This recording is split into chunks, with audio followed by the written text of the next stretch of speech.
Namaskar, Pranam.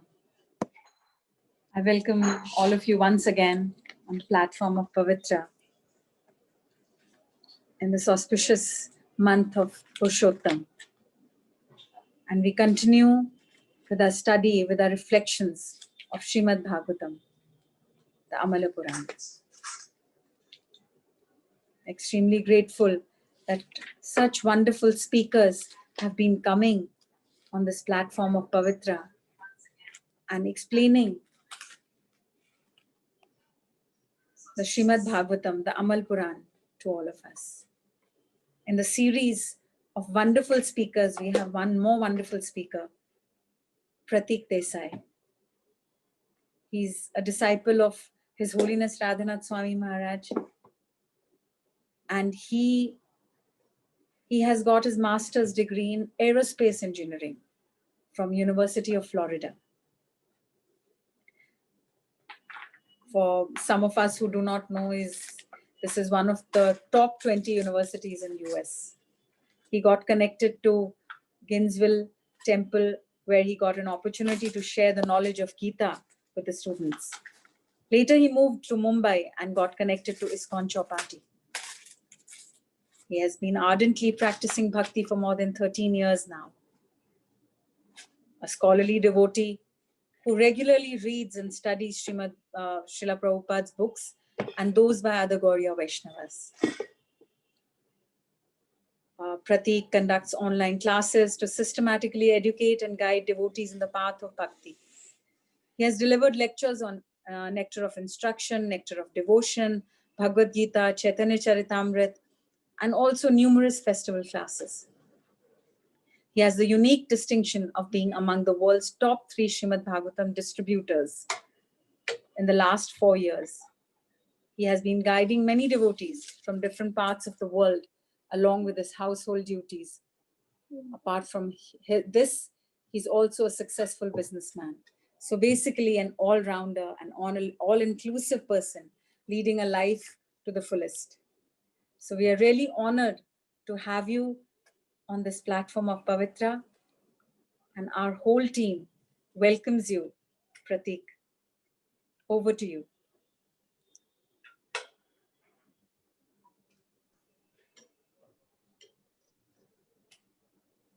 Hare Krishna, are you able to see me and hear me? Yes, we can hear you. Okay, so I'm very honored and grateful.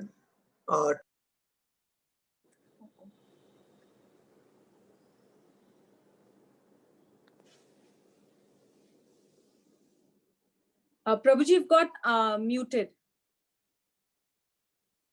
Can you unmute yourself? Yeah. Okay, so I'm very grateful, honored to be a part of this ecosystem, and especially would like to thank Her Grace Radhika Kishori Mataji and Radha Priya Mataji. I think your name is Radha Priya Mataji, right?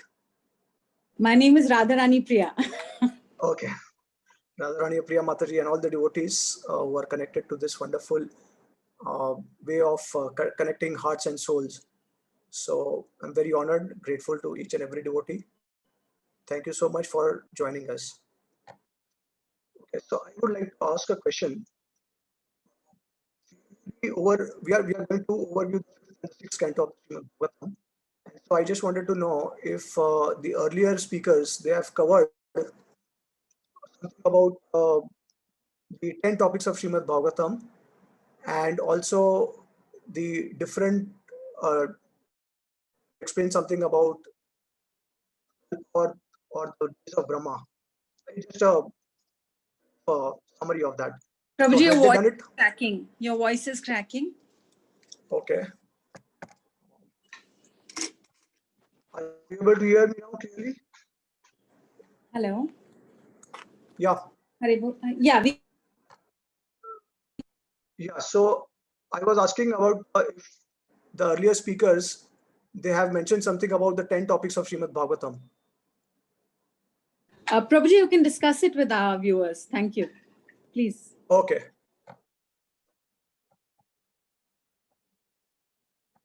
Okay. So I think Radhika Kishori Mataji said they have discussed. Okay. So then it will save our time. I don't have to go into that if they have already discussed.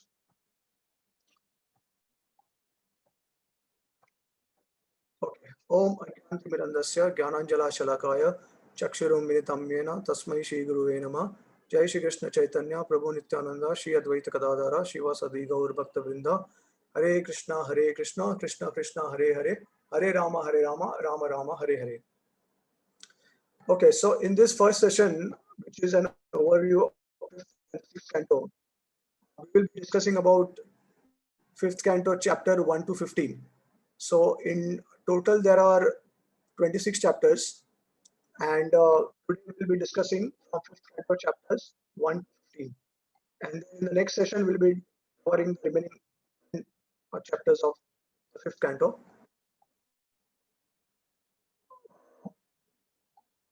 And the fourth sessions will be covering about the sixth canto of Srimad Bhagavatam. So that also will be divided into two halves. Okay.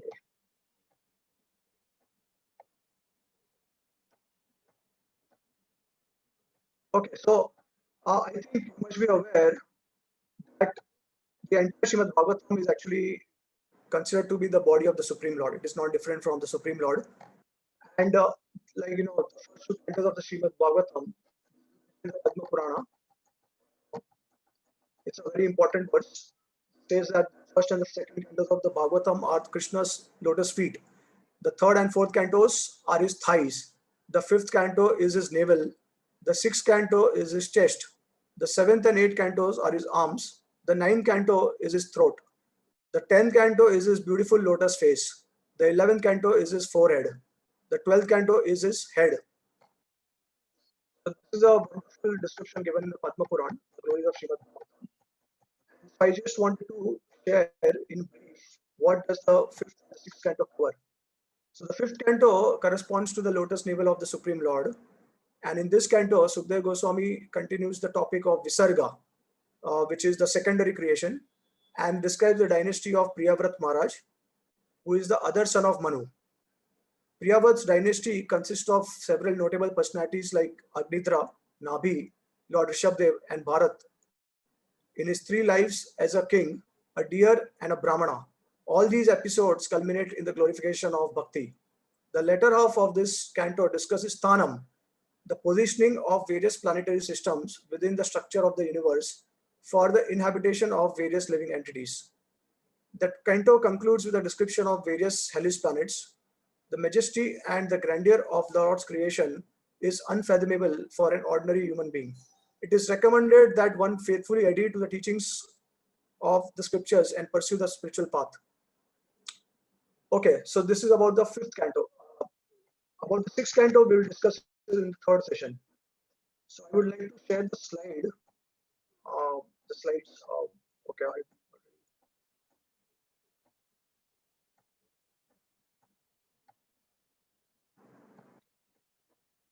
Okay. I hope that you are able to see it.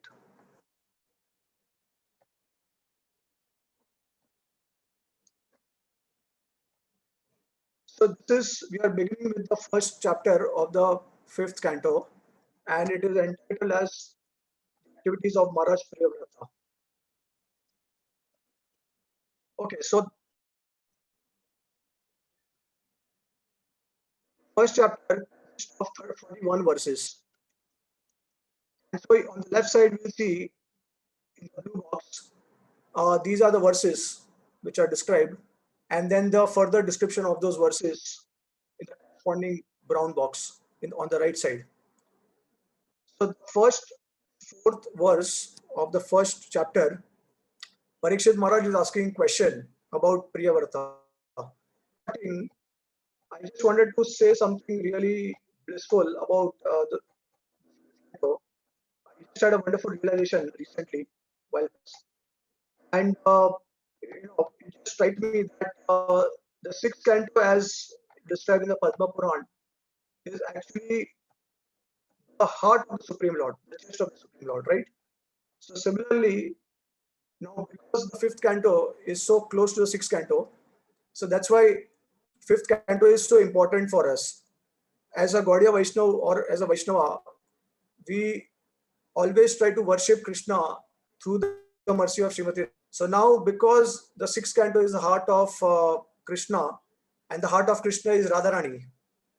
So, and the fifth canto is very close to the heart of the Lord. And that's why fifth canto is actually very close to and very dear to Srimati Radharani. So this is actually one of the glorious aspects of the fifth canto. And it is so important because the fifth canto is describing the structure of the universe, which is the aspect of the material energy of the Supreme Lord. And that material energy is ultimately also the expansion of Srimati Radharani's energy in one sense. So we are actually glorifying Srimati Radharani. Okay, so I would like to share the screen.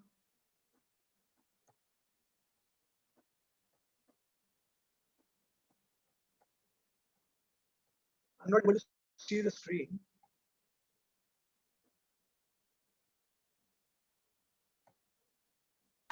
We can see the screen, Pratik. Okay. I'm not able to see it. I mean, I'm not able to see on Zoom. Okay. Anyways, I will use the PDF file. Okay. So the coming to the first four verses, Parikshit Maharaj is asking question to Sukhdev Goswami about Priyavrat Maharaj. Now, I will be going summary of the entire chapter, and after the end of the chapter, I will also be sharing some comments. Okay. So here, Parikshit Maharaj is asking to Sukhdev Goswami that Parikshit Maharaj could enjoy household life and still be perfect in his Krishna consciousness. Okay, because Parikshit Maharaj, because he knows that Priyavrat Maharaj is actually a pure devotee of the Lord. So how is it possible that he wants to still enjoy household life? And he also says that Mukta Sanghas, those who are liberated, they don't absorb themselves in family affairs. They are not interested because they are detached. They are completely detached, and they are attached to Krishna. They are completely absorbed in Krishna's service. They are completely absorbed in thinking about Krishna. So how come Priyavrat Maharaj agreed accept the household life? So then the next verse 5 to 6, Sukha Goswami is replying to his question. He says that the obstacles did not obstruct one's absorption in bhakti, and Priyavrat Maharaj could neither welcome Manu's request to rule nor reject it. So what happens is, Narad Muni is actually the guru of Priyavrat Maharaj, and Narad Muni is completely in favor of the decision of Priyavrat Maharaj to continue the austerities and to be detached from household activities. But later, because Priyavrat Maharaj is reluctant to accept household duties, then Brahmaji personally comes and then he is instructing Priyavrat Maharaj to accept it and also to enjoy in the material world. So that's why here it is mentioned that Priyavrat could neither welcome Manu's request to rule nor reject it.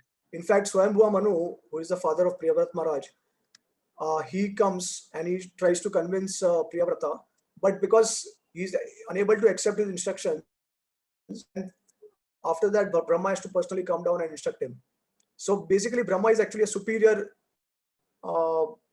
personality, and Swayambhuva Manu being the father of Priyavrat Maharaj. So obviously, that kind of relationship we sometimes take it for granted. So in order for Priyavrat Maharaj to follow the instructions, he has to follow some superior authority, and that's why Brahma had to come down. And from the verse 7 to 10, it is described about the arrival of Lord Brahma. So Brahma descends, being praised by the demigods, and then he meets Priyavrata, looking at him with compassion and smile. So it is mentioned by acharyas that the smile of Brahma, it has some internal meaning. So I will just share after that, after completing the overview of this chapter. And from 11 to 19 verses, Brahma's reasons to so Brahma is actually trying to convince Priyavrat Maharaj that he should accept household duties, and then even after accepting household duties, he will not be able to entangle in the material world. So from 11 to 12 verse, he's explaining that the Supreme Lord's order cannot be defied or it cannot be avoided. And then from 13 to 16, he says that the jivas are dependent on the Lord's order in accepting bodies and conducting their lives. Even liberated persons also, they accept his order. And 17 to 19, he says that a self-controlled person is unaffected by family life. Therefore, seek shelter of Lord and conquer your senses. 20 to 22, Priyavrat Maharaj is accepting the order of Lord Brahma. And so, Priyavrat, they had no resentments. And then later, Manu becomes detached. 20 to 25th verse, Priyavrat, there's description about Priyavrat marriage, descents, and wonderful activities. So the greatest activity for which he is glorified is because he divided the Bhumandala into 7 oceans and 7 islands, and then made his sons their rulers. So we'll discuss about this later in the 5th canto when we discuss about the structure of the universe. We divided the 7 oceans and 7 islands. And then from verse 36 to 41, it is described that how he considered he had become entangled in family affairs, and he does so after long period of time when he was in his household duties. At certain stage, he realized that he has kind of got entangled in the material world, and then using his intelligence and discrimination, he renounced everything and resumed the path of a devotion which is instructed by Narada. And finally, 39 to 41 words, it's in the glorification of Priyavrat Maharaj. So this is the summary of the first chapter of 5th canto. Now I have some comments which I would like to share. Yeah, so now Priyavrat Maharaj was not affected by all these things because he was a pure devotee. And why he was a pure devotee? Because he had got the mercy of Narad Muni. So he wasn't affected by this material household life. Okay. Obviously, we also know that later on Brahma also comes and then he bestows his mercy and boon. He gives his boon to Priyavrat Maharaj that may your bhakti increase even though I am the cause of interruption in your bhakti, Gyan and Vairagya. So Brahma is also bestowing mercy on Priyavrat Maharaj and is also blessing that your bhakti will continue. Whether you are in this world or whether you are liberated, your bhakti will still continue. So now it is very interesting to know that Uttanapad Maharaj's descendants, in the previous sessions you must have heard that there was a description about the descendants of Uttanapad Maharaj. And so now here we are discussing about the descendants of Priyavrat Maharaj. So Uttanapad Maharaj descendants up to Prachetas, they ruled the kingdom. But now there was no king, okay, in order to rule. That's why, and then we also know that Daksha in his second birth had gone to perform austerities. So Swayambhu Manu, seeing no alternative, wanted to bring Priyavrat Maharaj from the forest, making the king. So Priyavrat Maharaj rules the kingdom for 5 Manvantar period. And then Daksha returns and begins ruling at the beginning of 6th Manu. So the 6th Manu, so there are 14 Manus in one day of Brahma. I hope that all of you are familiar with this. We are currently in the 7th Manu period, which is Vaivastha Manu period. And before that, there are 6 Manus. So we are actually discussing about Swayambhu Manu's period time, which is the first Manu. Okay. And then the 6th Manu is Chakshuja Manu. So if you go through the Srimad Bhagavatam, you will not be able to understand directly. But if you thoroughly read the Bhagavatam and if you take guidance from devotees, you will actually understand how this entire pastime of right from Uttanapad Maharaj or Swayambhu Manu's period, how it is actually somehow passing to Chakshuja Manu period. Because the 6th canto, it is mentioned here, Daksha is actually in the second birth, he goes to perform austerities, right? And then later on, when the 6th Manu begins, that time Daksha is ruling the kingdom. Okay. So 6th canto describes about Daksha's and how Daksha curses Narad Muni. And then there is also the description of Lord Narsingadev in the 7th canto, right? So we can actually understand Narsimhadev, Lord Narsimha, he appeared in the Chakshuja Manu period. He's not in the Vaivastha Manu period. He appeared in the Chakshusha Manu period, which is the 6th Manu. Okay, whereas we are in the 7th Manu period. Okay, and each Manu lives for 71 Divya Yugas. So these are like technical details. If you like me to explain these things, then you can let me know. Otherwise, I can just skip it and I can continue with the summary. Okay. So now Brahma smile, it has some meaning also. So Vishwanath Chakra Thakur, he mentions that actually Brahma is thinking that just as you are stubborn, you means Priyavrat Maharaj. So he's trying to convince Priyavrat Maharaj, and he feels that Priyavrat Maharaj not, he's not immediately agreeing with this proposal. So after convincing him for some time, then he finally agrees. So then Brahma thinks, just as you are stubborn, I am also going to be stubborn, and I will see whose stubbornness shall prevail. So that's why Brahma is externally smiling. So this is what acharyas like Vishwanath Chakra Thakur, they share, who is a Rasik Acharya. Okay, and another important principle here is that the etiquette of following one's Param Guru is reflected here. So we see that how Narad Muni were of Priyavat Maharaj's continuation of his detachment for the material world and performing austerities. But then Brahma comes, then Brahma is convincing Priyavat Maharaj. So what is happening here? Priyavat Maharaj's guru is Narad Muni, and Narad Muni's guru is Lord Brahma.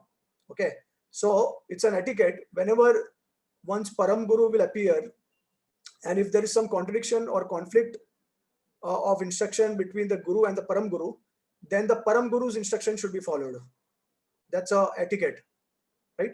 So here we can see that how even though Narada is actually in favor of Priyavat Maharaj, but Brahma is not desiring like that. He is desiring something which is called Maharaj and Narad Muni, but ultimately Priyavat Maharaj accepts it because the Lord wants it. So we see here that how Maharaj is also familiar with the etiquette of following one's Param Guru. Okay, so then Parikshit Maharaj is asking Swami, how did Priyavat Maharaj enjoy in the household life? And so then Sukadeva Goswami says that Priyavat Maharaj ruled for 11 Arbuda years. One Arbuda is equal to 100 million human years. Okay, so 11 Arbuda years means 25 Divya Yugas. If you calculate, one Arbuda is equal to 100 million years and multiplied by 11, then actually that comes to about 25 Divya Yugas. What is a Divya Yuga? A Divya Yuga is a Chatur Yuga, which includes Satyug, Tretayug, Dwapar, and Kalyug. So Yugas together, it is called as Mahayuga or Chatur Yuga or Divya Yuga. So for 25 Divya Yugas, Priyavat Maharaj ruled, and he did for 31 Divya Yugas. Okay, so this is some information I wanted to share.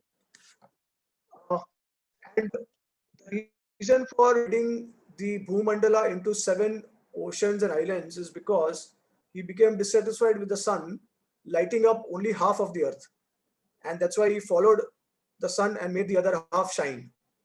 So by mystic yoga, Priyavat Maharaj expanded into 2 forms, one king and the other sun.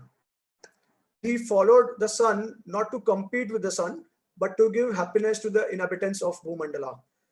The sun created by him was cooler than the moon and warmer than actual sun at dawn and dusk. Now, these impressions made by his chariot created 7 oceans and islands, but there is something really interesting about this, and it connects to a pastime of Krishna in Goloka. So, if you know how Krishna was having pastimes with Viraj, Gopi, and also with Srimati Radharani, and then there was cursing and counter cursing Radharani to Sridhama, and by from Sridhama to Srimati Radharani. So there was cursing and counter cursing, and at the same time, when Krishna was enjoying pastimes with Viraj, Gopi, so that time in that enjoyment, 7 sons were birth from Viraj. And because of some curse, these 7 sons, they actually appeared in the material world in the form of 7 oceans. They were cursed to become 7 oceans. So actually, we can understand how this is connected to Krishna's pastime in Goloka also. At the end, I just wanted to discuss about the significant glories of Priyavrat Maharaj. He is the one who dissipated darkness of night, excavated and marked boundaries with rivers, forests, and mountains to stop trespassing and ban nations. So we will discuss this in detail when we go through the second part of 5th canto, Structure of the Universe. Okay, so now we continue with the second chapter. Oh, well, yeah, something I just wanted to share from the first chapter. Priyavrat Maharaj got married to 2 wives. The first one was Barismati, daughter of Vishwakarma. And the second wife is not mentioned in the Bhagavatam. So, Barismati gave birth to 10 sons who are equal to their father in qualities, have names of Agni, and then she also gave birth to one daughter, Ojaswati. And the second wife, she gave birth to 3 sons, Uttama, Tamasa, and Regata. Okay. So the 7 sons of Priyavrat Maharaj through Barismati were Agnidra, Idmajva, Yagnabahu, Hiranyareta, Prishta, Medatithi, Ditihotra. And the 3 sons were Kavi, Mahavir, and Savana, were brahmacharis and entered Paramahamsa ashram. And through Ujaswati, it was Shukracharya, and then later on, Devayani. So these 3 sons by the second wife, Uttama, Tamsa, Raivat, these are 3rd, 4th, and 5th Manmanthas respectively, right? So this is the summary of the first chapter. Now we'll go to the second chapter.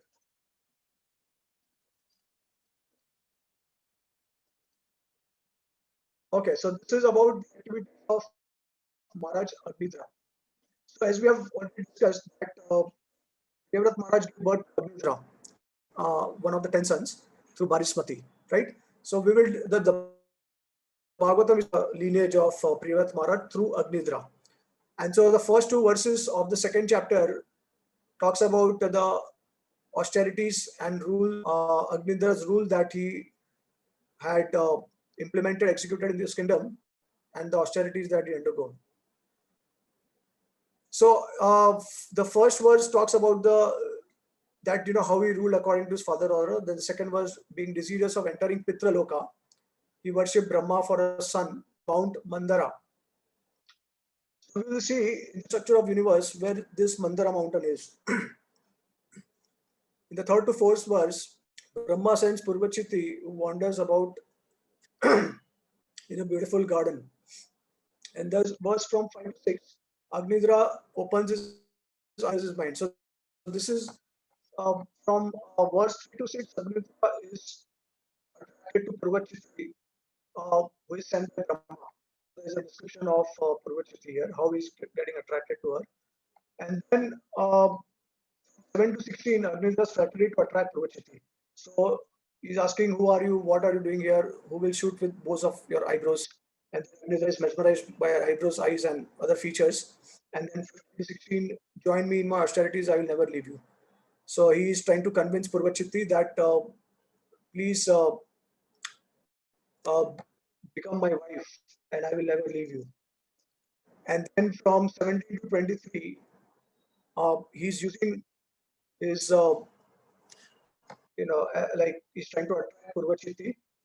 And then there's also the description of Agnidra's family life, descendants, and attainment of Pitraloka. So here how expertly is charming Purvachiti, then they enjoy for thousands of years. The 9 sons grow up and then Purvachiti returns to Brahma. Their sons inherit the 9 Varshas of Jambudvipa. Always thinking of her, Agnidra joins Purvachiti on Pitraloka. The 9 sons marry the 9 daughters of Meru. Okay, so I'll just share my comments. Yeah, so now the question is that why did Agnidra desire to attain Pitraloka when he's the son of a pure devotee? So we know that even in our spiritual life, there may be many wonderful devotees or pure devotees, but it is not necessary that their lineage will also become devotees, right? And Srila Prabhupada is the best example of this. So similarly here, Agnidra desired Pitraloka, even though his father was a pure devotee, but he was born when Priyavrat Maharaj was lusty. So the Bhagavatam says that, because you want to give birth to a child, you want to give birth to a devotee child, it is very important, that we perform the Garbhadan Samskara. And for that, the consciousness at the time of conception is very important. So here, because Priyavrat Maharaj was lusty at the time of conception, that's why he had some material desires. And so he desired to attain Pitraloka. And Agnidra had 9 sons. The name of these sons are Nabi. First one is Nabi, then Purusha, Harivarsha, Ilavrata, Ramyaka, Hiranmai, Bhadrashva, and Kitmal. So these 9 sons, they also refer to the 9 Varshas of the Bhumandala, or of Jambudvipa, which is in the structure of the universe.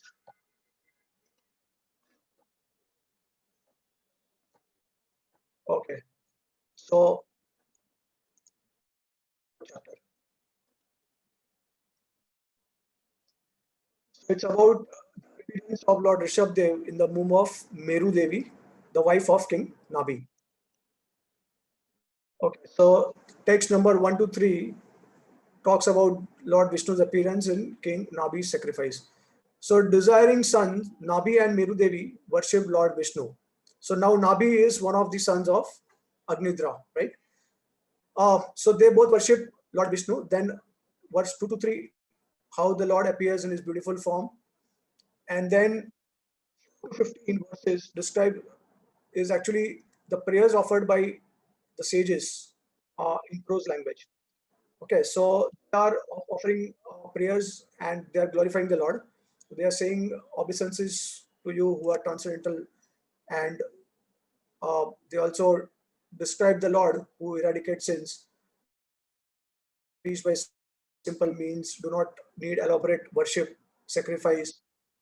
But we do that for our material benefit, benedictions. You must simply appear fools, not only for our benefit. Your mission is very rare. Please let us remember you during the time of at the time of death.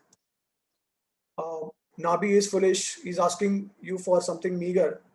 He's not worshipped the devotees. Please excuse us for calling you here for material things. So these are the prayers offered by the sages who are helping Nabi in order to perform the sacrifice. And then from 6 to 20 talks about the Lord's benediction to King Nabi. So the Lord was pleased and said, I will appear as Nabi's son, proving the words of you Ramanas true. Then ultimately Rishabdev appears, who is the Supreme Lord, not different from the Supreme Lord. Okay. So yeah, so Nabi worshipped the Supreme Lord with purity and devotion, but didn't associate with devotees. That's what material benediction from the Lord. So now why it is material benediction? He's asking for a son who is similar to the Lord. He's not asking the Lord to become his son, but he's asking the Lord to send a son who is similar to him, right? So that's why it is a material desire. But still the Lord is so merciful that he ultimately appears in the form of Lord Rishabdev. Okay. And then after glorifying the Supreme Lord, the sages repent their intention and mood because they are asking support. Okay, so this with this we are done with the 3rd chapter.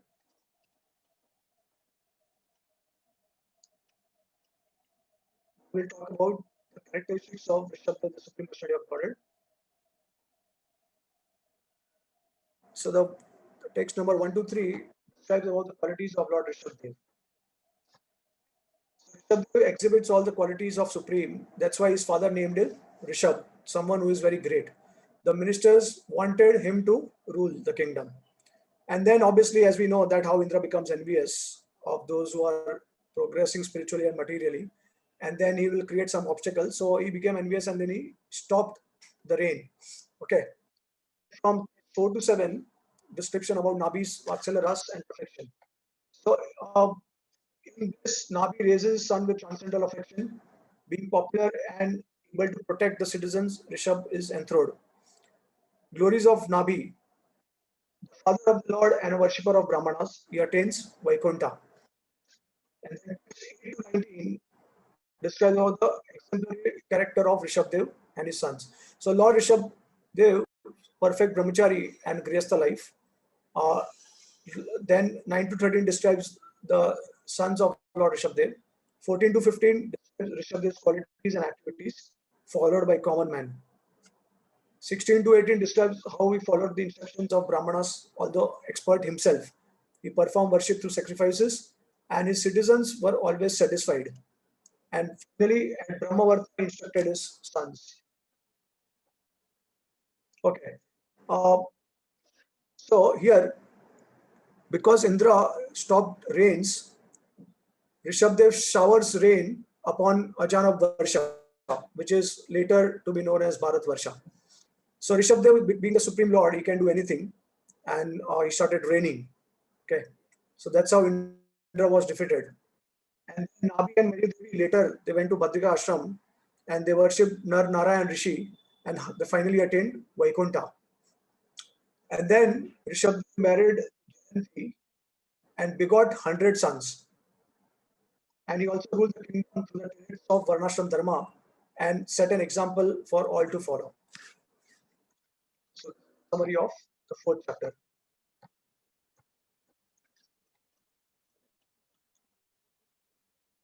So now I just wanted to share that the description of the 100 sons of Rishabdev. So out of those 100, 10 were Kshatriyas. Bharata was the eldest and great exalted devotee with best qualities. And in his honor, this planet is also known as Bharatvarsha. So the 9 Kshatriyas names are mentioned here. And then there were 9 Mahabhagavats or Navyogendras, which will be described in the 11th canto later.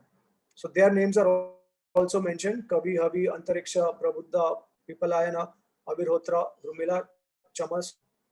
Very exalted advanced Vaishnavas, authorized speeches of Bhagavatam, and glorified for their strong devotion to Vasudev. These are described in the 11th canto, 1 to 5 chapters. And then 81 perfectly qualified Brahmanas. So these were well cultured, well behaved, very pure in their activities, and expert in Vedic knowledge and rituals. Okay, the 5th chapter. Rishabdev's teaching to his. Okay, so in the 1 to 3, about the importance of human life, how human life is actually meant for Brahma Sokyam, which is possible by Mahat Seva. And then 4 to 6 describes about the how we can end the transmigration of the karma. So the result of sensitivity and karma, actual transmigration. So inquire about Atma Tattva. Only Bhakti can give liberation. 7 to 9 talks about cutting to the knots of illusion.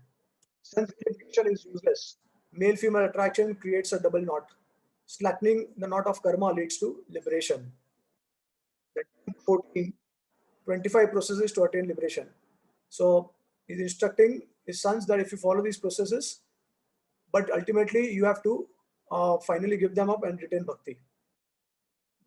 18 describes about the obligations of a leader. If one cannot deliver his dependents from birth and death, one shouldn't take on the position of a superior. The Lord and his devotee family. Lord Rishabdev is transcendental. Serving his eldest son Bharata includes serving him also. 27, the glories of the Brahmanas. The Lord eats through the mouths of the Brahmanas, who are superior to all living entities and who have no material aspirations, and how we should have respect for all living entities and engage in bhakti.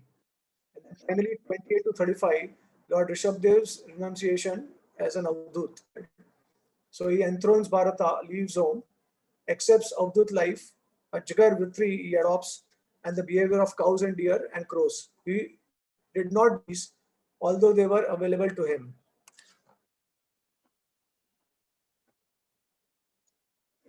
So while he's instructing his sons, Rishabdev is also talking about how one should follow, how one should serve two types of Mahatmas, or the two types of Mahat Seva.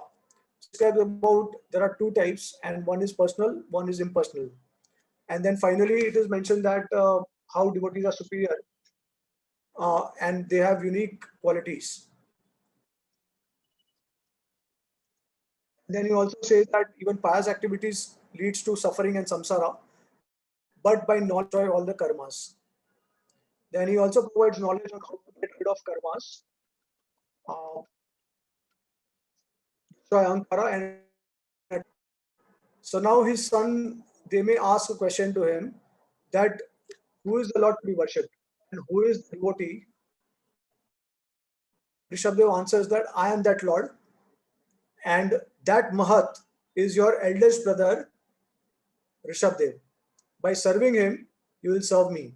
So just as we have a philosophy, Chaitanya Mahaprabhu's philosophy or any Vaishnava philosophy, that if you want to please Krishna, then you have to serve the devotees or you have to devotees. So similarly, if you want to please Rishabdev, then you have to please Bharata.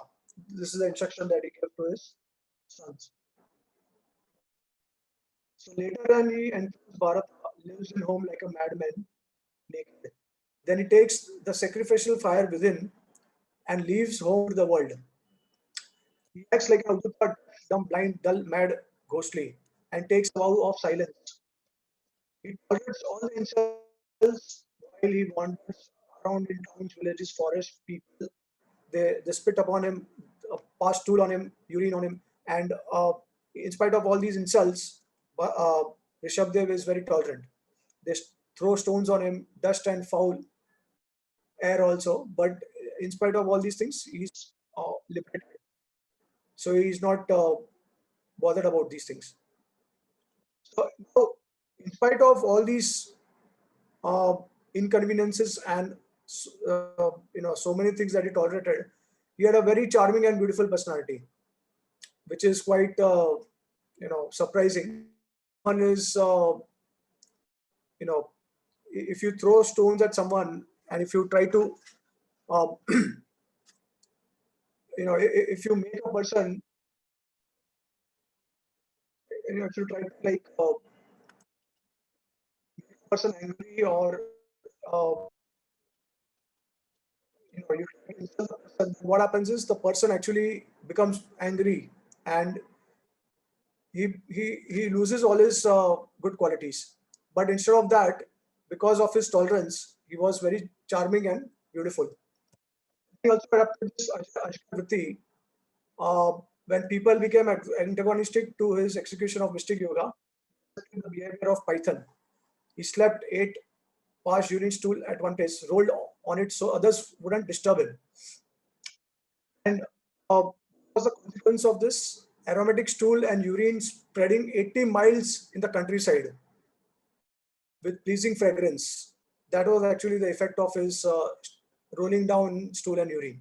Okay, so we can see that that's how Rishabdev actually the Supreme Personality of Godhead, because even his stool and urine is so fragrant, it is so pleasing. Okay, whereas in the material world, when we are doing the same activity, it will stink, right? So this is the glory of Lord Rishabdev. So now we proceed to chapter 6.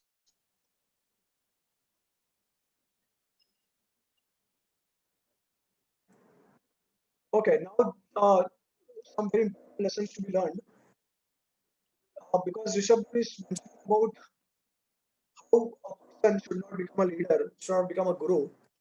And if someone does not represent God, then one can reject that person who is acting as a guru or a leader. So there are some examples from Shastra which signify this principle. So we have Bali Maharaj and his guru was Shukracharya. Maharaj rejected Shukracharya because he was not allowing him to surrender. And then we have example of Vibhishan, who also considered Ravana. Now, because he was a relative, in one sense, he was also the elder brother of Vibhishan. So he was kind of guru to him. And that's how he rejected Ravana also, because he also objected to him to surrender to the Lord. And then we have the example of Prahlad Maharaj, who rejected his father, Hiranyakashipu. Then Bharat Maharaj, this is King Bharat, the brother of Lord Ramchandra, how he rejected Kaikeyi. his own mother. And Maharaj Khatwanga rejects Indra, is a worshipper leader. And then we have the wives of the Brahmanas from Krishna Leela, how they rejected their husbands because they were also to surrender to Krishna. Okay, sixth chapter. Activities of Lord Rishabdev. 1 to 5 talks about the nature of the mind. So Parikshit asks why Rishabdev neglected mystic powers. And then it's also mentioned that, why one should neglect the mind, because it is restless, cheating, it can cheat at any moment, and it is like an unchaste wife and the root cause of all the 6 enemies. And then 6 to 8 describes about the Lord's disappearance to teach the yogis how to give up body. Lord Rishabdev acted like a avduta. His body was burnt in a forest. 9 to 12 describes about how uh, there was a false religion which was uh, which was created because a king called Arath wanted to imitate Lord Rishabdev. So the followers of Arath's concocted system will abandon dharma and they will fall down. So this is very interesting. Prabhupada says that King Arath, because he tried to imitate Lord Rishabdev and deviated from the process, and that's how it was the origin of Jain Dharma. So Jain Dharma actually started from the teachings of Lord Rishabdev. Okay, but it was King Arath who actually started this because it deviated from the original teachings of Lord Rishabdev. So we'll discuss about that later. And then land of Bharatvarsha is most pious. 13 to 19 talks about the glorification of Rishabdev activities. Talks about how land of Bharatvarsha is most pious. The dynasty of Priyavrat is pure and famous. And then, which yogi can compare with Lord Rishabdev? Hearing his activities vanquishes sin, creates auspiciousness, and invokes bhakti. Devotees do not accept mukti, bhakti's liberation, obeisances to Lord Rishabdev. So, mind of a paramour, okay, a paramour of an unchaste wife who can kill her husband, and that is why the mind cannot be trusted. Which are here, there is a reference of the 6 enemies, but these are the 6 sons of Marichi. If you remember, these are the manifestation of the mind or the expansion of the mind. And so we know that lust, anger, envy, greed, pride, illusion, these are ultimately, they are kind of coming from the mind. The root cause is the mind, right? So Marichi gave birth to 6 sons, and these 6 sons were the 6 sons of Devki before Balram's and Krishna's appearance. So they were the manifestation of lust, envy, anger, greed, pride, illusion. And Kamsa, because Kalanemi, in the previous life his name was Kalanemi, which means the wheel of time. So we know that the wheel of time destroys everything, and that's how Kamsa actually destroys these 6 sons. Now, obviously, there was a story behind that, how these 6 sons, they had received curse from Hiranyakashipu that they will be killed by their own father. So, Kamsa was that father who was in the previous life, who was known as Kalnemi, and and Kalnemi actually came and he killed his own sons. So this lust, envy, anger, greed, pride, and illusion, these are the 6 sons of Devki which were killed by Kamsa.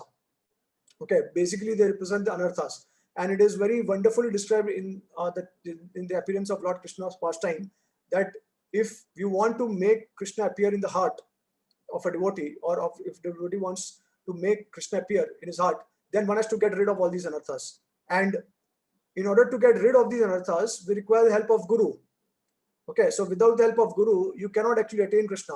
And that's why Balram appeared as a Guru, and he cleared up all these things. So he wanted to make a platform for Krishna to actually appear. He wanted to purify the entire atmosphere so that Krishna can appear in that pure atmosphere. Okay, that's why Balram has to come before Krishna comes. So Guru appears before, Guru gives Krishna, and Guru also purifies our heart so that we can, so that the Lord. Okay, so this is the significance of these 6 sons. or the 6 enemies. Okay, so now Rishabdev passed through kingdoms of Onka, Venka, and Kutaka near the forest of Kutakachala. So then later on, Rishabdev, apparently it seems that he was burned in forest fire due to rubbing of bamboos by force of, but actually he burned the subtle bodies of trees and animals, and they all attained liberation. So now we know that the stool and urine of Rishabdev was so pure, it was so fragrant. So how is it possible that Rishabdev can die in a forest fire? It is not possible because he's the Supreme Lord, right? So the intention of Rishabdev was to bewilder the atheistic people, and at the same time also bestow liberation to all these animals and trees. Okay, so that's how ultimately Rishabdev bestowed mercy on trees and animals. Now, we have already shared about the provinces, Konka, Vinka, and Kutaka. So Arat was actually the king of these 3 provinces, and being bewildered in Kali Yuga in the activities of Lord Rishabdev, he got deviated and he concocted a new system of religion, which is Jain. And that Jain Dharma does not accept the Vedas. Okay. So now after the end of this narration, Sukhdev Goswami is also somehow, this is not like to the theme that we are discussing. Sukhdev Goswami certainly talks about the glorious position of the Pandavas with respect to Krishna, the intimate relationship between Pandavas and Krishna. Okay, and does that is because till now Sukhdev Goswami also has already described about the Lord's appearance in Priyavara's dynasty as Rishabdev, Tanapat dynasty as Kapila, and then Prithu also, Maharaj Prithu also, and then later on he will also describe about Lord Ramchandra in Raghu and Krishna in Yadu dynasty. So thinking that Parikshit would feel he didn't appear in Kuru dynasty, the Lord didn't appear in Kuru dynasty, and he would feel sad about it. So in order to encourage Parikshit Maharaj, Sukhdev is reminding Parikshit Maharaj about the most exalted connection of Pandavas with Krishna and how bhakti is superior to liberation. So that that's the connection. So because of his ecstasy, Sukhdev Goswami is sometimes mixing up, going chronologically or sequentially. Sometimes he's also diverting from the theme. So here is Parikshit Maharaj of his glorious connection with Krishna, especially the Pandavas. Okay, so now we'll continue with the 7th chapter. Talks about the activities of King Bharata. Okay, so the 1 to 7 verses talks about King's Bharata rules and sacrifices, his marriage, progeny, and perfect rule over Bharatvarsha. He performed sacrifices in the consciousness of offering everything to Lord Vasudev. And then 1814, Bharata's retirement and austerities at Pulashram. After ruling for 10 million years, he retired to Pulashram, where the Gandaki river flows. Shaligram Shilas are available, and Lord Hari is visible. He worshipped Lord Narayan there and attained the symptoms of perfection. Okay, so Bharatvarsha, that land that we are residing is known as Bharatvarsha, but formerly it was Ajanab Varsha, and after Bharat's appearance, it became known as Bharatvarsha. Now, Bharata had 5 sons from Panchajani, his wife. So these sons were named as Sumati, Rashtrabrit, Sudarshan, Avaran, and Dhumraketu. So now the question is that why he performed sacrifices since he was already liberated. Okay, and the answer is that he considered all the oblations as an offering to Lord Vishnu, to different demigods as limbs of Vasudev. He wasn't the performer and engaged priest, nor the enjoyer. His bhakti was pure as he was constantly engaged in hearing and chanting the glories of the Supreme Lord. And because of this, ultimately attained the stage of Bhau, and as a result, ecstatic symptoms were manifested. He felt was an obstacle to his worship of the Lord. So he again started worshipping the Lord.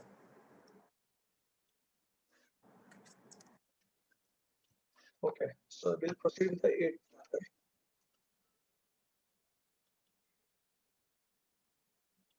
Description of the character of Bharat Maharaj. So 1 to 7 verses, how Bharata brings an infant deer to his ashram. So Bharat sees thirsty doe having a miscarriage on the bank of the Gandaki. He compassionately rescues the baby deer. From 8 to 15, he neglects his sadhana to misplaced compassion, how he gets attached to the deer. His attachment, affection, attraction for the deer grows and gets distracted from his worship. And he gets agitated, anxious, and laments when he doesn't see the deer. From 16 to 25, describes about Bharata's lamentation in the section from the deer. So I'm negligent, but shall I see it again? It hasn't returned yet. So he's like hankering after the deer, and he's getting more and more attached to the deer. From 20 to 25, in illusion, Bharata praises deer as a prince or a submissive son of a saint, whose footprints are very glorious. His separation resembled a forest fire. 26 to 27, due to absorption in the deer at the time of death, Bharata attained a deer body by the Lord's will to increase intensity in his bhakti. We'll discuss this. And from 28 to 31 talks about as a deer, Bharata lamented for his mistake and became very careful. Finally, he gave up that body.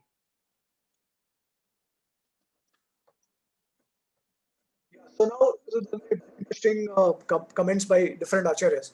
So our Srila Prabhupada, he mentions in the commentary to this particular chapter, he says that because of intentional desire of Bharata, he was rectified by the Lord, or he was punished by the Lord. Srila Vishwanath Chakravarti Thakur says that actually Bharat Maharaj, he desired to attain a special type of prema for the Lord. And because of that, in order to increase the intensity of his prema, the Lord arranged all these things. So it was not the but it was the arrangement of the Lord in order to reciprocate with the desire of Bharat Maharaj's intense hankering for prema. And then Jeev Goswami is kind of reversing the entire thing, and he's saying that actually Bharat Maharaj had a previous offense or aparadh committed of his lifetime.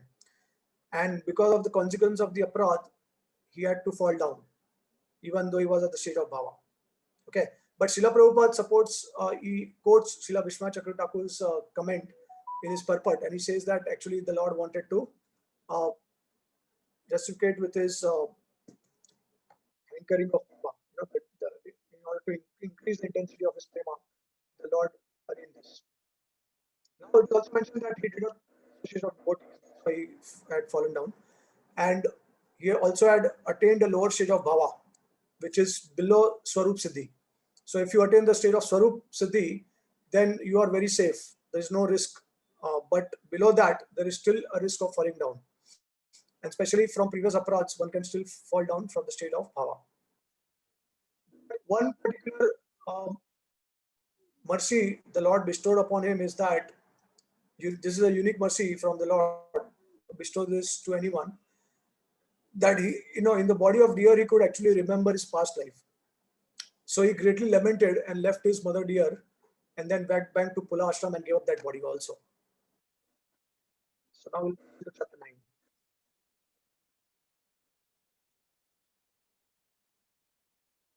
Okay, do we have enough time, Mataji? Another 15 minutes or 20 minutes? Sure, Prabhuji. Sure, please. Okay. Yeah, I mean, there's so many chapters, so much content to cover. So, okay, so the chapter is about the discussion between Chad Bharat and Marat Raghugan. 1 to 8 discusses about Raghugan, how Raghugan offends Chad Bharat. So Chad Bharat was forced to carry Raghugan's pellet to the ants. He moved erratically. Bearers told Raghugan that it was Jad Bharat causing the problem. Raghugan's sarcastic and old. Raghugan harsh words. Are you dead or bad? I am your master and will punish you. to 50, Bharata replies to Raugan.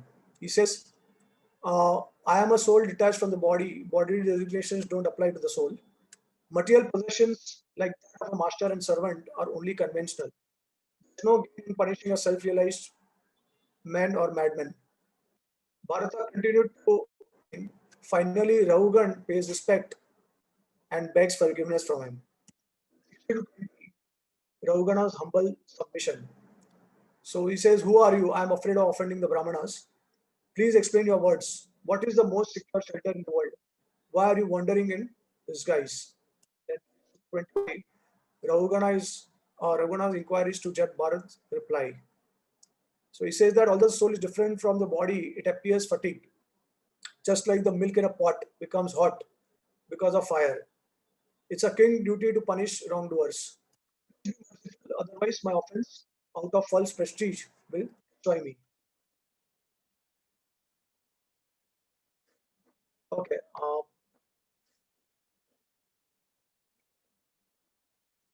Typically in the third lifetime, Bharat Maharaj took birth as Jad Bharat.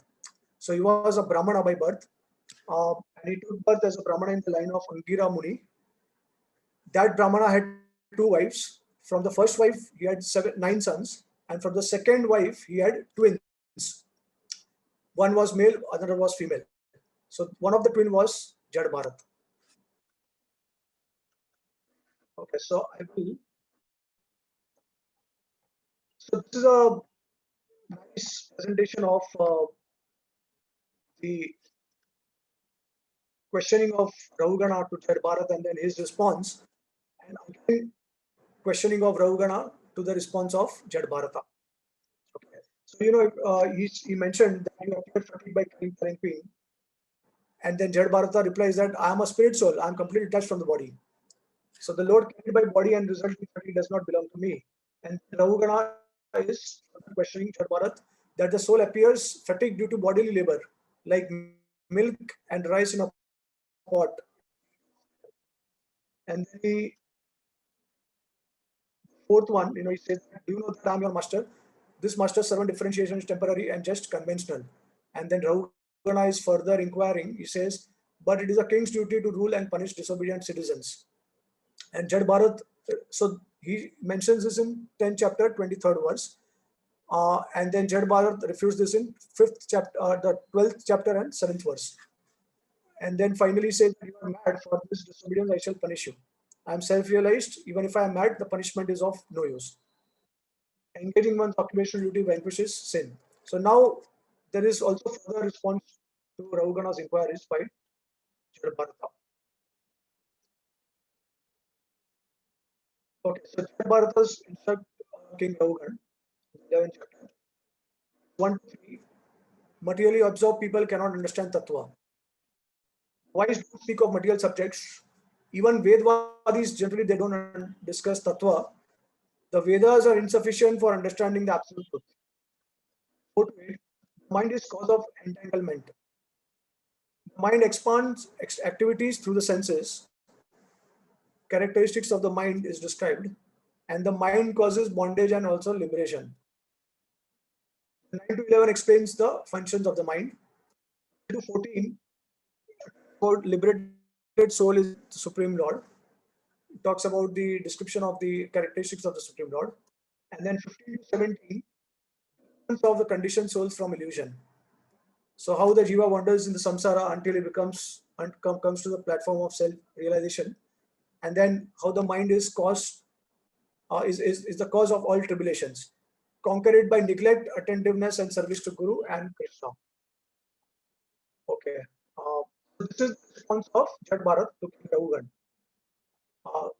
Questions that were asked in chapter 10th.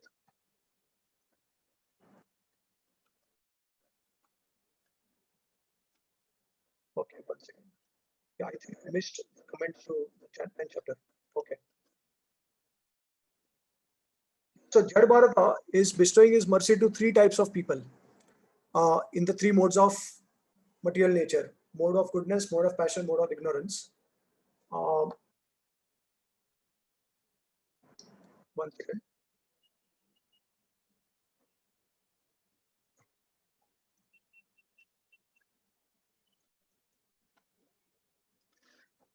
Okay. Yeah. So he's bestowing to three categories of people: those who are in the mode of goodness, or in other words, his relatives. He's bestowing his mercy by allowing them to see his form. He's bestowing his mercy to the ignorant, to the leader of the dacoits by liberating him, and that we'll also discuss later. And then, the leader of the dacoit was actually very fortunate to see Jad Bharat directly, as well as Durga. That's why he got liberated. And then, in the mode of goodness, King Rahugana by teaching bhakti and gyan. So King Rahugana was actually the king of Sindhu and Sogira province. Was once traveling to Kapila Ashram, and his palanquin carriers needed an extra barrier. So the king had himself very learned. That's why Jad Bharat wanted to destroy his ignorance and bestow his mercy by defeating him. So Rahugana had Sukriti and faith in the topics of the absolute truth, and was therefore qualified to hear the philosophy. So it is very important to know that uh, it's not that the speaker has to have qualification, but even the listener, you also has to have some kind of qualification in order to fully realize the subject matter in spiritual life.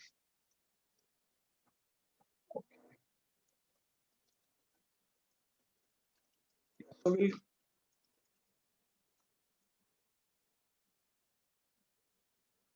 already covered the 11th chapter. Yeah, now another comment from the 11th chapter is: example of pot heated by fire is not related to Atma. Uh, since Atma is not in contact with matter, whereas the pot, which is gross body, is actually contacting matter. So the Atma is not fatigued in its true sense. Only conditioned Jiva experiences this. Okay, so it is not connected to the Atma, or it is not applicable to the realized souls. This was Bharat's argument to King Rahugana. Okay, so going forward to chapter 12.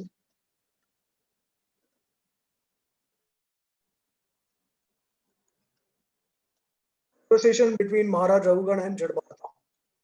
1 to 4, Rahugana thanks Jad Bharat and inquires further. For my respects unto you, my vision is tainted with pride, but your words are like cooling waters, nectars, or medicine. Please simplify instructions so I can understand. Jad Bharata is establishing the falsity of the material world. Everything is transformation of earth, but in illusion you are thinking yourself a king. Your rule is irreligious. Earth of all bodies is made of atoms which are also impermanent. Material nature has created everything in this universe. 11 to 13, Lord qualities is abode and bhakti are the absolute truth. Non-dual knowledge is Lord Vasudeva. One can realize the Lord in the dust of pure devotees. The mind becomes fixed on the Lord by hearing in devotee association. And then 14 to 16, Jad Bharata is revealing his history. So in the previous we were seeing Bharata and the deer, and the power of devotee association and Krishna Katha.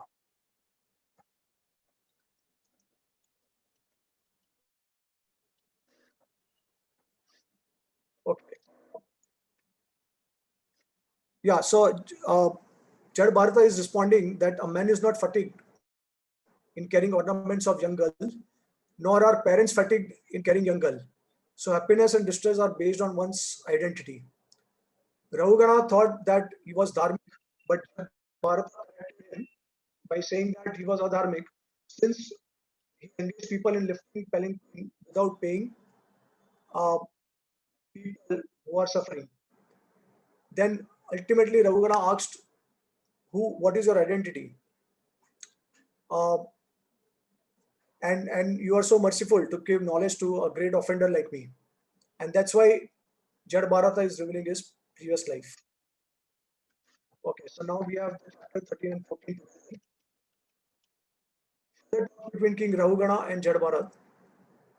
And 14th chapter is the material world as a great forest of enjoyment. So basically, there is a allegorical story by Jad Bharat and its explanation given by Sukdev Goswami. So from 13th chapter 1 to 19 verses, there is an allegorical story. And then in the 14th chapter from 1 to 41, there is a response, or Sukdev Goswami is answering about the allegorical story because it seems to be complicated. So Sukdev Goswami is responding to it. And then text 20 to 26 of 13th chapter describes what Jad Bharat concludes is Rahugan expresses his gratitude. And 14th verse, 14th chapter 42 to 46, sages glorify Jad Bharata.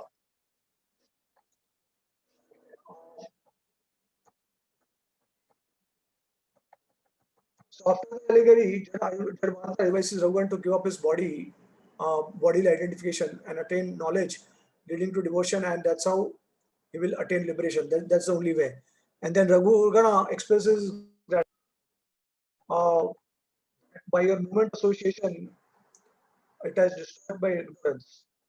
And then there is a description of the glories of Jad Bharata, how he renounced kingdom and relatives, merciful, and how he was so merciful, and then how he rejected liberation. So this is actually a table which depicts the allegory of the merchant as by Jad Bharata to Rahugan, and then the explanation of allegory is from Sukdev Goswami to Parikshit Maharaj. So I'm just 41 is 1 to 41 verses explaining that. I'm just providing a sample of that. Okay, I'm not sharing the entire thing. So, like for example, when he talks about a merchant enters a forest to acquire goods in order to sell them later for profit, but he cannot find happiness. So, what is the meaning of this allegory? The conditioned soul enters this material world for happiness. There he becomes conditioned by Maya and suffers in different types of bodies. Remains baffled in search for relief, struggles for existence without shelter of pure devotees. 6 plunderers under the misguided merchant. One may earn some money for the advancement of Krishna consciousness, but the uncontrolled senses oblige him to spend it for sense gratification. So this is we know that the senses are also 6 senses. So they can actually bewilder someone who is also Krishna conscious. Plundering the inattentive merchant. So the meaning is the family members of a miserly man take away all his wealth, he tries to guard it. And there are dense bowers composed of thickets of bushes, grass, and creepers. The Grihastha ashram is a field of fruitive activity unless the desire to enjoy family life is completely burned up. It returns again and again like weed among crops. So like that, there are many allegories, and this is so we'll not go through all of that. If devotees they need references, then definitely I can share it later. Okay, so coming to the last chapter. 15th chapter, the glories of descendants of Priyavrat Maharaj. So now we can see how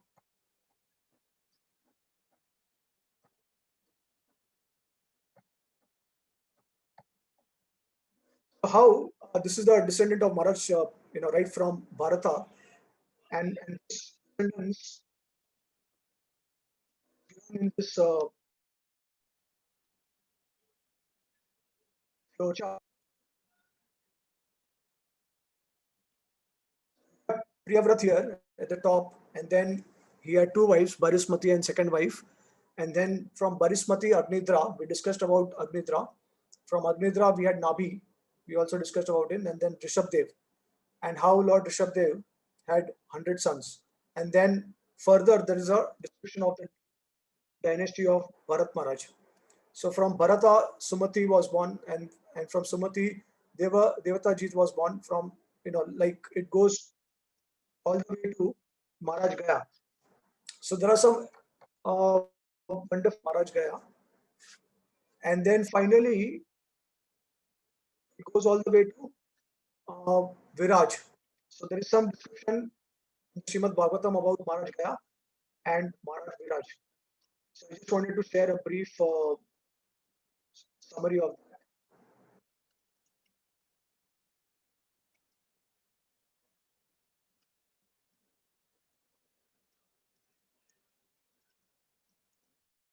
that. Yeah. Yeah, so Sumati, son of Maharaj Bharat, fall the part of Rishabdev. And then this is the lineage that is described. And how after that, Pratiha is the one who actually propagates the principles of self-realization. And then ultimately it reaches the dynasty of Maharaj Gaya. This Maharaj Gaya qualities, most exalted among the saintly royal order, famous as a very pious king, expansion of Lord Vishnu who appeared for protecting the universe, fully equipped with constant knowledge. And then ideal rule by Maharaj Gaya, full protection and security to citizens, arranging sufficient food, distributing gifts to citizens, conducting meetings, satisfying the citizens, giving them good instructions to citizens, performing sacrifices as according to the Vedas. And then how Gaya Maharaj also as an unalloyed pure devotee of the Lord, fully surrendered to Supreme Lord Brahman, filled with love the yoga, achieved by service to devotees, free from bodily conception. He realized Brahman was, but was not proud at all. And then Purana also glorify King Gaya with the following verses. How he used to perform all kinds of Vedic rituals, respected as protector of Dharma, possessor of all kinds of opulence, leader among gentlemen, servant of devotees. And how Gaya receives blessings from all senior personalities. How he receives blessings from Daksha's daughter, from Vedas, Kshatriyas, Brahmanas, Vaishyas, Sudras, Indra, Lord Vishnu.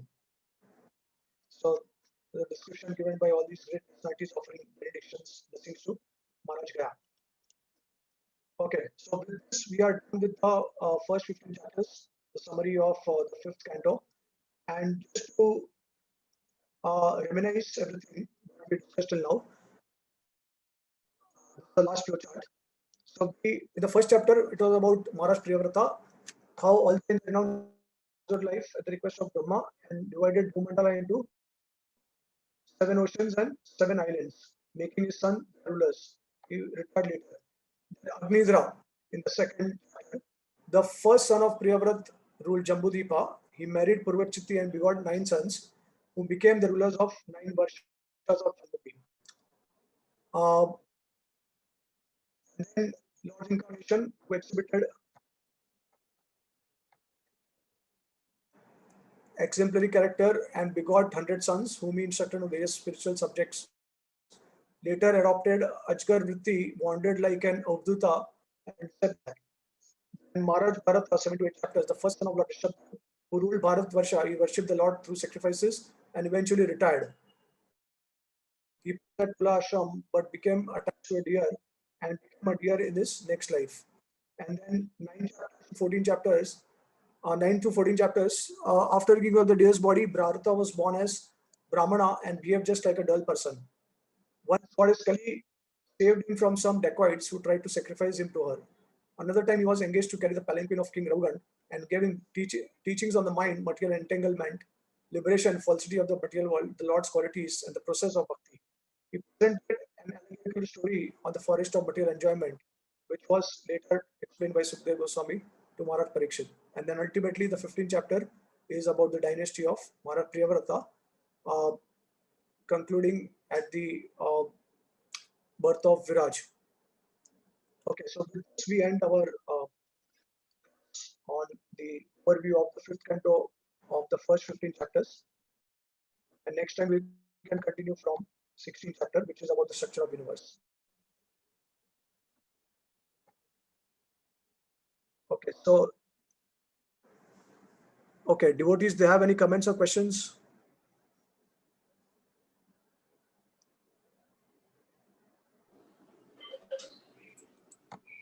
At the moment, Prabhuji, there are no questions. Yeah, Okay. This was very nicely explained. Thank you very much. We are extremely grateful to you. And thank you. So we'll see you Thank you next so week. much. Thank you. Yeah, thank you so much, Mataji, for the invitation.